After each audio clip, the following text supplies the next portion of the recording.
India recently inaugurated its first megawatt-scale vanadium redox flow battery. India has set one of the most ambitious renewable energy targets of 500 gigawatts of renewable electricity capacity by 2030. 1 gigawatt of power can supply electricity to nearly 7 to 10 lakh Indian homes.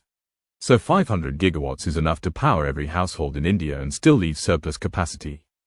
India's current peak electricity demand is around 235 to 240 gigawatts. That means India is aiming to add more than double its peak requirement purely from renewable energy.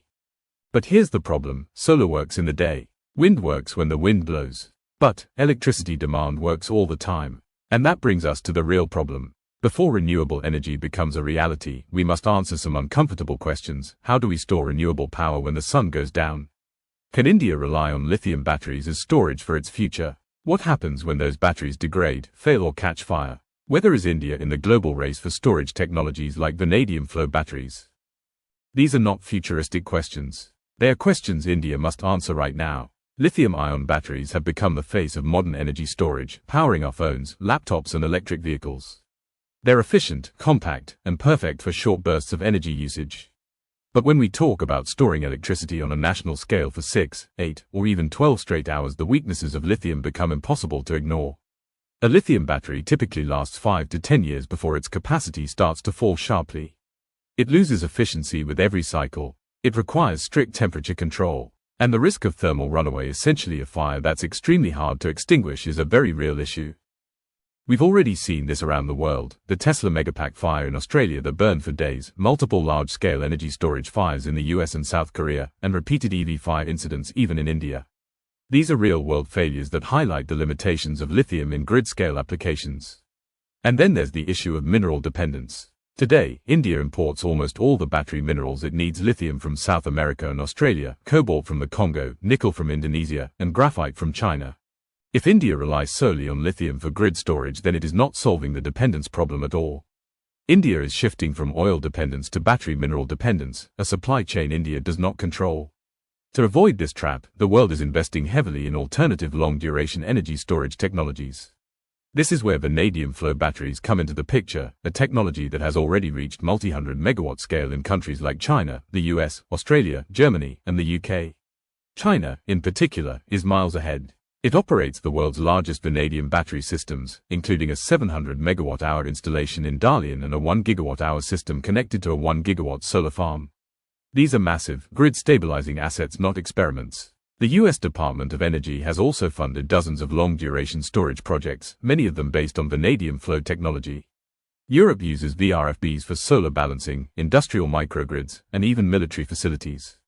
So yes, the global race is already underway. And India is late. Not too late to participate, but late enough that catching up will require urgency. And this is where NTPC Netra quietly steps into the story. Netra, the NTPC Energy Technology Research Alliance, is NTPC's advanced R&D wing, working on future energy technologies. Set up in 2009, it collaborates with IITs, IISc, and leading global institutions. Over the years, Netra has explored everything from carbon capture to hydrogen production, and now, it has commissioned India's first megawatt-hour scale vanadium flow battery, a 3 megawatt-hour system integrated into their R&D microgrid. This installation is not large. Its purpose is not to power cities. Its purpose is to teach India what the world already knows: that long-duration, non-lithium batteries will be essential for a renewable dominant grid. To appreciate why, we need to understand where vanadium comes from. Most of the world's vanadium is produced as a byproduct of steelmaking, specifically from steel slag, the waste left after purifying iron ore. When certain types of vanadium-rich iron ore are processed, the vanadium ends up trapped in the slag. This slag is crushed, treated chemically, and the vanadium is extracted and refined into vanadium pentoxide, the raw material for both steel alloys and battery electrolytes. Countries like China and South Africa recover a huge portion of their vanadium this way. India, being a major steel producer, has the same opportunity, but we've barely developed this sector. On top of that, India does have meaningful vanadium deposits. The Geological Survey of India has identified over 64,000 tons of vanadium pentoxide equivalent in known resources. The most significant deposit is in Arunachal Pradesh, with nearly 13.8 million tons of vanadium-bearing ore. Another deposit sits in the Darjeeling region of West Bengal, with additional traces found in Karnataka and Rajasthan. But here is the reality: India produces almost no vanadium today. We import nearly everything we consume. So if vanadium batteries are ever to scale in India, domestic mining and refining must grow alongside them. This brings us back to the critical question: what role can vanadium flow batteries play in India's future? These batteries last 20 to 25 years. They can charge and discharge daily with minimal degradation. They are water-based and cannot catch fire. And unlike lithium batteries, which store energy in cells, vanadium batteries store energy in large liquid electrolyte tanks, making them ideal for 6 to 12-hour storage, exactly what a renewable heavy grid needs. Lithium batteries will still be essential for electric vehicles, short-duration grid balancing, fast response systems. But for nighttime solar storage and multi-hour wind balancing, technologies like vanadium flow batteries can be far more economical and safer in the long term. So where does India stand? Right now, we are somewhere between awareness and action. Netra's project is not a solution by itself.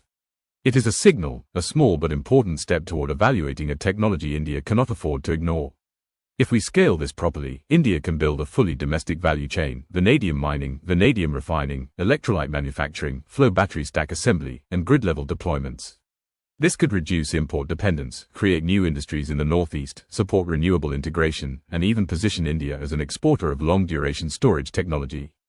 If India ignore it, it will risk depending on foreign countries yet again, this time not for oil, but for batteries.